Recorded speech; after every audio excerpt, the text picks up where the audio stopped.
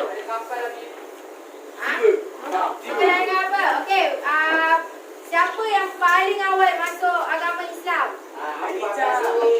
Sampai sini, alright. Itu para sahabat. Saidina Ali. Okey, lagi?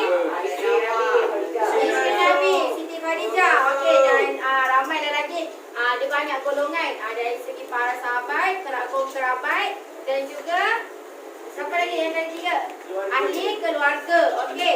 Dan berapa tahun dakwah secara rahsia? Ingat Alhamdulillah. Okey. Dan usai tempat Nabi sampaikan dakwah secara rahsia di rumah siapa? Akram bin Rabi Al-Arqam. Okey. Okey, seterusnya kita pergi ke dakwah secara terbuka. Okey. Dakwah secara terbuka Nabi sampaikan dakwah kepada siapa pula? kaum musyrik. Semua kaum yang ada di kota Mekah lah waktu tu. Semua kaum yang ada di kota Mekah. Jadi Nabi sampaikan, Nabi panggil di bukit mana? Nabi suruh berkumpul di bukit mana? Sofa. Okey. Sofa. Okey, alhamdulillah. Okey. Siapa tahu strategi dakwah Nabi yang Nabi gunakan sepanjang dakwah secara terbuka dan juga tersembunyi tu? Apa dakwah? Umi Strategi Nabi yang Nabi gunakan sewaktu dakwah secara terbuka tu? Ali ucapan umum. Ucapan awam. Awam. Ucapan awam. Yang kedua? Mencari sokongan. Mencari sokongan. Mencari sokongan. Dan yang ketiga? Mencari tempat selamat. Selamat. Mencari tempat selamat. Dan yang keempat mengadakan jamuan. Alright. Okey, buka buku surat 148. Okey, buka buku surat 148. Ifan awak kenapa? Tak boleh. Okey, buku surat 148. Ifan awak buka buku surat apa tu? Okey, kita yang tu kat situ ada hikmah strategi dakwah. Umi dah terangkan minggu lepas berkenaan dengan hikmah. Apa hikmah strategi dakwah yang Nabi guna tu. Okey, dia ada hikmah terbagi kepada dua juga. Sama ada hikmah secara hikmah untuk dakwah secara terbuka dan juga dakwah secara tertutup. Ada hikmah-hikmahnya kenapa Nabi buat macam tu. Okey, hari ni awak akan presentation, Umi akan sambung dan awak yang akan ajar Umi hari ini. Ajar Umi dan juga ajar kawan-kawan yang lain. Umi akan sambung lagi pembelajaran kita pada hari ni. Okey, grup pertama, kamu kena present pasal apa? Grup pertama, ingatlah. Penentangan Rasulullah SAW. Bentuk penentangan Dakwah dakwah Rasulullah. Okey. Bentuk penentangan dakwah Rasulullah. Okey, grup kedua present pasal apa? Faktor penentangan kejayaan dakwah. Faktor Keadaan masyarakat Arab setelah meninggalnya Rasulullah. Faktor kejayaan dakwah Rasulullah. Mana satu bukan ni? Nombor 2, grup kedua. Tiga. Keadaan masyarakat. Betul tak? Siapa grup kedua? Ingat Pak yang kat sini tengah ni. Siapa grup kedua? Yang tengah-tengah ni. Kami kedua. Yang kedua apa tajuk awak? Keadaan masyarakat. Okey, sama. Cuba. Dan yang grup ketiga? Faktor kejayaan dakwah Rasulullah. Berantakan. Masuk. Berantakan sekolah. Hari semua ada ke? Lokman Lokman datang. Seorang je. Ivan datang. Tapi 13/15. Tu semalam je. Typo semalam. So hari ni 14 Ya. Kenapa dia Syongkan tak ada ni? Tak tahu lo. Okey, hari ni Umi akan panggil. Umi nak semua ahli grup dia ke depan dan present ni sama-sama ya. Wakil dia. Okey, tak nak wakil. Nak ke depan semua. Dia nak siapa nak pegang, siapa nak tukar bercakap. Alright. Okey, jadi Umi nak grup yang pertama dulu berkenaan dengan bentuk penentangan. Okey, bentuk penentangan. Ataupun sikit. Flash. Mandi je kau punya tu tengok elok ada nama lah.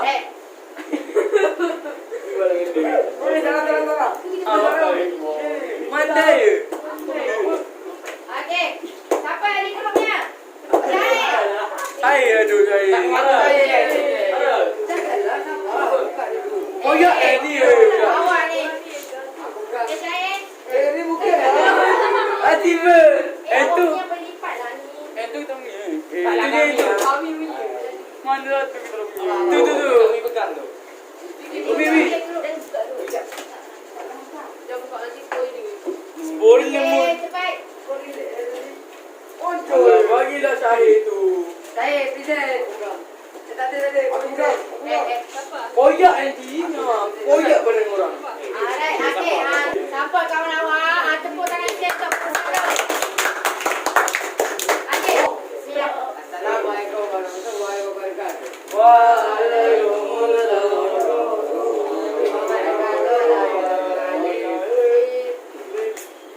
Kami daripada kumpulan itu akan membentangkan bentuk penentangan yang dihadapi oleh Rasulullah.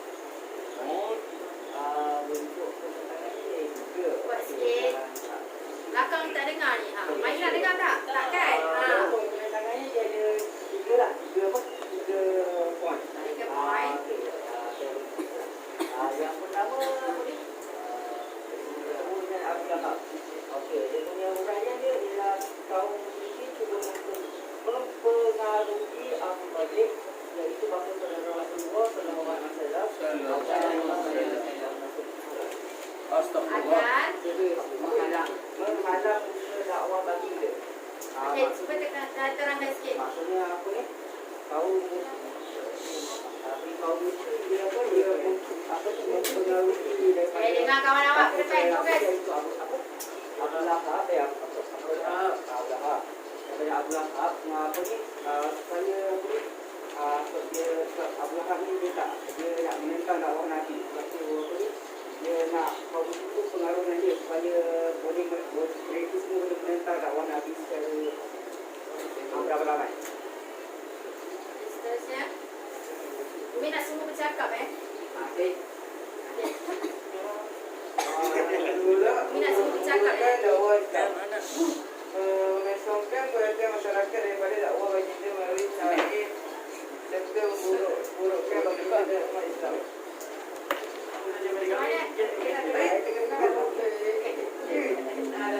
Yang terakhir ialah bunuh. Mengancam untuk membunuh Nabi sehingga turun wahyu untuk Nabi berhijrah. Apa tu? Apa yang tengah tu? Bunuh. Tu macam punang. Tu kan? Okey, apa tu? Mengancam untuk terus sikit. Mengancam untuk membunuh Nabi sehingga turun wahyu untuk Nabi berhijrah. Okey, macam mana tu? Contohnya Nabi Muhammad ini contohnya ada orang upah untuk Nabi Muhammad ini sehingga Allah beri wahyu untuk Nabi berhijrah ke Madinah. Okey, bagus. Okey, tepuk tangan sikit sebelum komen. Okey, grup pertama. Okey, cuba awak tengok dekat poin yang pertama bertemu dengan Abu Lahab. Betul ke? Cuba awak tengok dalam konteks awak tu. Betul. Ada muka. Tak tahu Tengok lah. konteks, tengok konteks. Sekejap. Okey, poin yang pertama tu adalah bertemu dengan Abu Thalib. Abu Thalib bukan bertemu dengan Abu Lahab. Abu Lahab tu lah yang jumpa Abu Thalib. Okey, Abu Lahab tu yang berjumpa dengan Abu Thalib. Orang tak datang ni. Okey, Abu Thalib bertemu dengan Abu Thalib yang mana kaum kafir Quraisy dia tengok ramainya yang masuk agama Islam waktu tu. Jadi dia bertemu dengan Abu Thalib. Sebab apa dia jumpa dengan Abu Thalib? Sebab itulah dia katakan situ untuk menghalang usaha dakwah Rasulullah sallallahu alaihi wasallam. Dia buat mula-mula sekali dia akan berjumpa dengan Abu Thalib sebab Abu Thalib tu merupakan bapa saudara Nabi yang paling dekat dengan Nabi yang Nabi ada. Jadi dia hasut Abu Thalib ni supaya halang Nabi, supaya Nabi tak teruskan. Tapi berjaya ke tidak? Tak berjaya.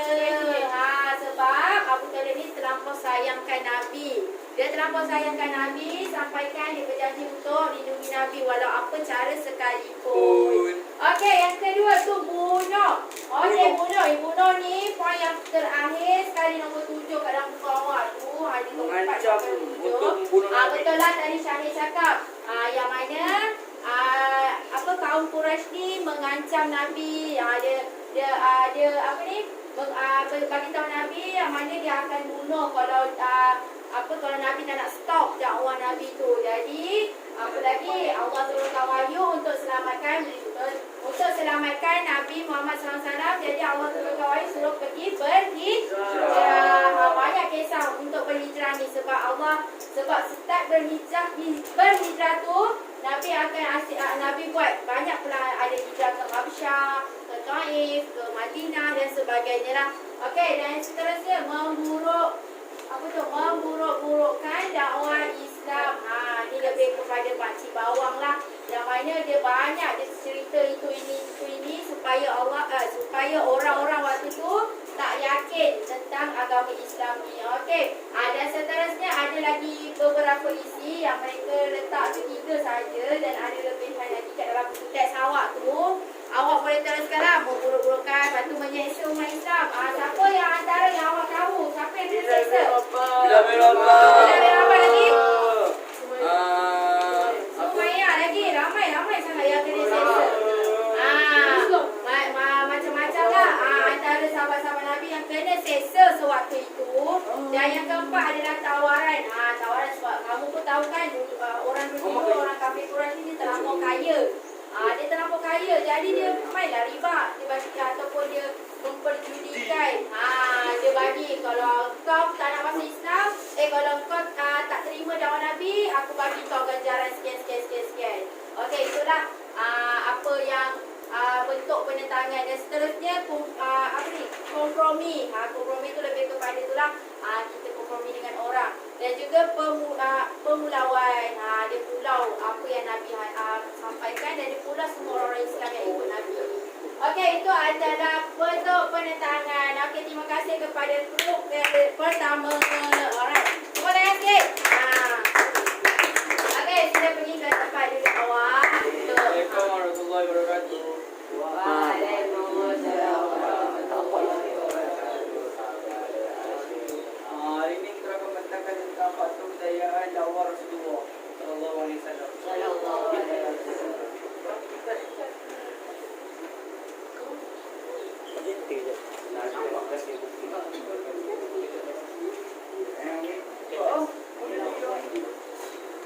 Okey, boleh mulakan? Kau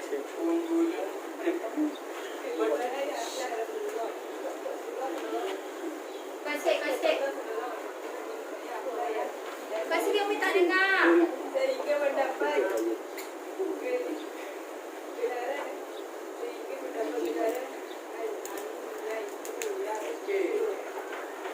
Yang? Jujur. Okey, cuba terangkan sikit kat kawan-kawan. Kawan-kawan yang lain ni tak faham ni. Roman, tutup. Okey, cepat. Kawan lain tolong terangkan. Masya Allah. Depan sikit. Okey.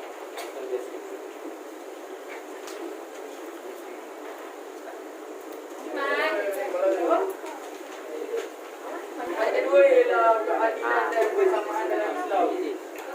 Orang dia ajaran Islam bawa keamanan dan kesejahteraan sebagai contoh keadilan dan persaudaraan dalam Islam dapat memelihara hak setiap individu. Alright, okey. Tiga Kuat sikit. Umi tak dengar. kebijaksanaan Rasulullah sallallahu alaihi wasallam. Bagi dia sentiasa berfikiran positif dan yakin dengan kejayaan Islam. Bagi dia berdakwah secara teratur dan berstrategi. Kebijaksanaan strategi Rasulullah sallallahu alaihi wasallam berjaya menjadi Islam berkembang dengan sempurna. Okey. Ada lagi ke? Semangat jihad yang tinggi Belakang sikit. Maisara dengan aku menyiram. Semangat jihad yang tinggi ialah umat Islam dengan keyakinan dan semangat jihad yang tinggi. Kuat sikit ke sini. Mereka sangat yakin kepada Allah dan hari kiamat. Menyebabkan mereka sanggup menghadapi berbagai tantangan dan ketahanan akidah. Contohnya kalau ada dugaan mereka takut rendah lah. Mereka takut tangguh. Okey, bagus. Alright, seterusnya. Habis tak? Ambil sikit, terima Alright. kasih. Ada apa lagi nak tambah? Tak ada. Okey. Alright. Jadi, Okey, alright. Okey, sebab final sesi soal jawab. Okey. Ada kawan-kawan nak bagi soalan dekat kawan kamu ke kat depan? Okey, Faiz, utarakan awak punya soalan. Buka. Bagi dia buka, orang lain nak tengok. Okey. Okey, utarakan awak punya soalan. Pada tadi kita nak berkata. Dan nombor dua, keadilan dan persamaan dalam Islam. Kenapa disebut sebagai keadilan dan persaudaraan dalam Islam? Persamaan. Persaudaraan. Keadilan dan persamaan dalam agama Islam. Kenapa contohnya keadilan dan persaudaraan dalam Islam? Keadilan dan persaudaraan Islam ni dia dapat memelihara hak setiap individu. Tak faham. Cuba terangkan secara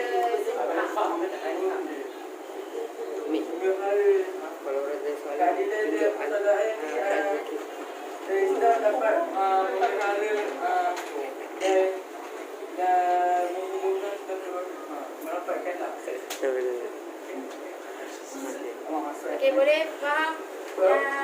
Nampak? Okey, tadi apa biar Umi tolong. Okey, apa tadi soalan awak? Saya tanya, dia contoh tu, keadilan dan persaudaraan dalam Islam. Kenapa disebut begitu? Ini masuk.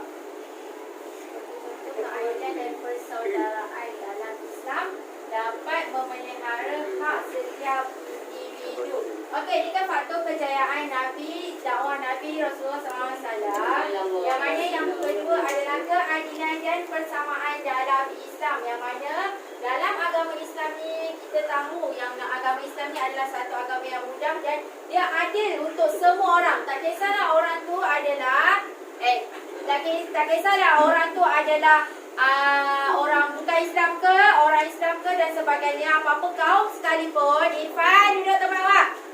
Okey, apa-apa kaum sekalipun, agama Islam ni adalah agama yang mudah, yang mana dia serasi je dengan semua orang.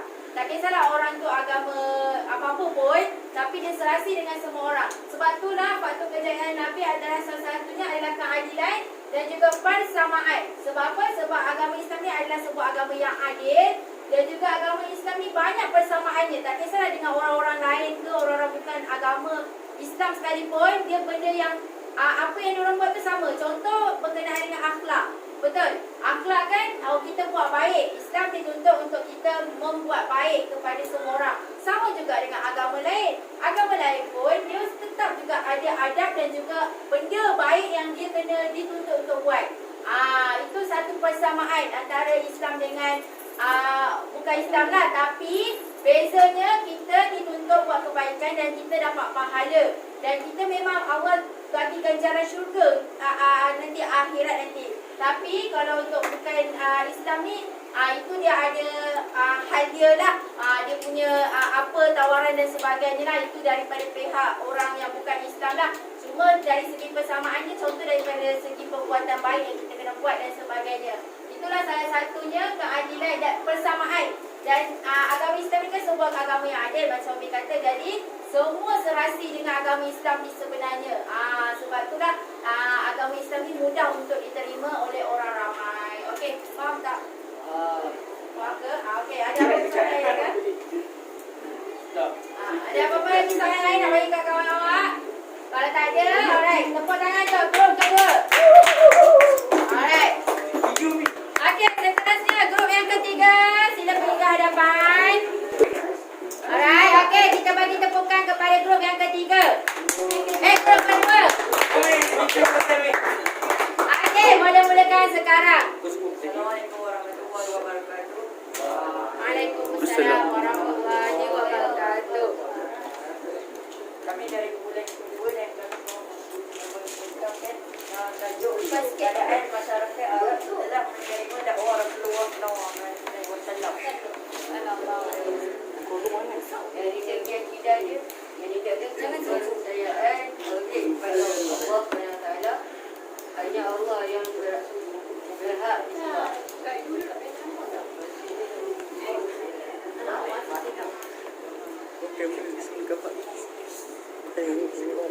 Syariat pula adalah Sikit. untuk melandaskan panduan daripada Al-Quran dan Hadis. Manakala akhlak.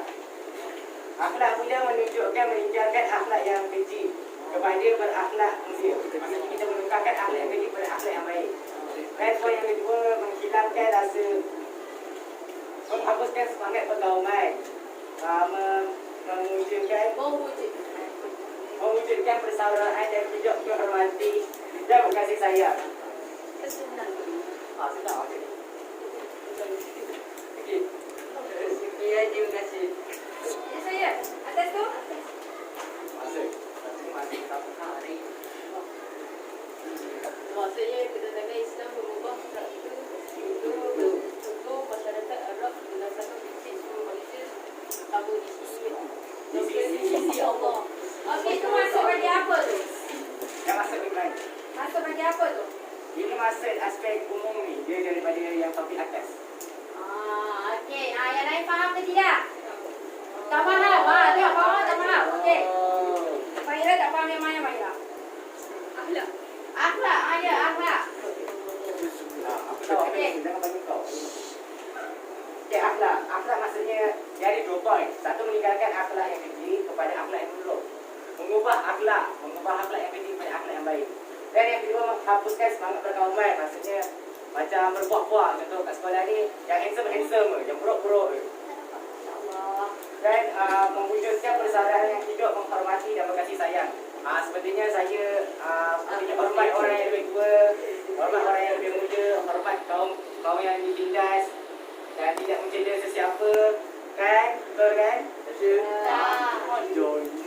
Okey. Setuju ke?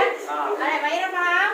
Okey, terima kasih kepada grup yang kedua. Okey, ada apa persoalan tak bagi dekat grup yang kedua lagi? Tak ada balas ke masa tadi? Okey, ada tak lagi nak bagi? Okey, kalau tak ada, alright, jadi Umi nak tambah kejap. Okey, itu adalah keadaan masyarakat Arab setelah menerima dakwah Rasulullah, yang mana bila masyarakat Arab ni daripada tak ada agama, dia ada agama tapi dia kaum kafir Quraisy kan. Jadi masyarakat Arab dia terima dakwah Nabi dan dia akan berubah dari segi 3 aspek ni lah. Dari segi akidah, syariah dan juga akhlak. Okey, yang macam tadi akhlak. Okey, apa yang Faiz kawan awak bentangkan tadi, okey bagus. Dia meninggalkan akhlak keji kepada akhlak yang mulia. Itulah salah satu perubahan yang masyarakat Arab ni dapat lah. Bila dah masuk agama Islam. Kita kan tadi Umi pun dah bagi tahu akhlaknya adalah satu benda yang semua agama ada. Kita kena buat baik. Dan seterusnya sini sikit. Makin lama tu tak nampak Fikri. Dia dah kecil kat situ. Okey, dan yang kedua adalah menghapuskan semangat perkauman. Kamu tahu kan masyarakat Arab ni dia lebih terkenal dengan puak-puak. Betul? Ada puak ni, puak tu, semua lah. Macam-macam puak lah. Bani ni lah, bani ni tu lah, bani lah. Semua macam-macam lah. Jadi, dengan wujudnya agama Islam ni, puak-puak tu terhapus lah. Dapat menghapuskan puak-puak perkauman tu.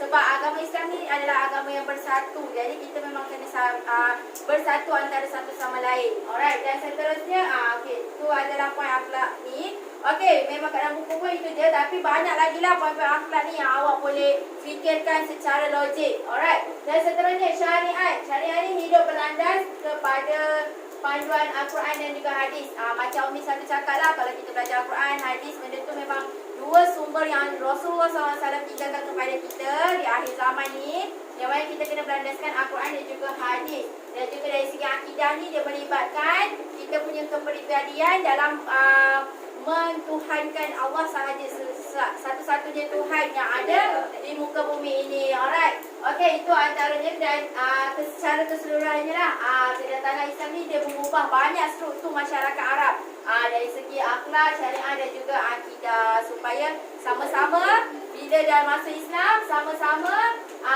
berdakwah dan juga melaksanakan apa yang Allah suruh dan tinggalkan apa yang Allah larang. Itu antaranya lah. Alright, okey, bagus. Terima kasih kepada alright. Okey, antara iktibar yang awak boleh dapat daripada keseluruhan cerita dakwah secara rahsia dan juga dakwah secara terbuka ni. Okey, jadi iktibarnya adalah ni lah. Akhir sekali, iktibarnya awak dapat ni lah. Yang mana kewajipan berdakwah.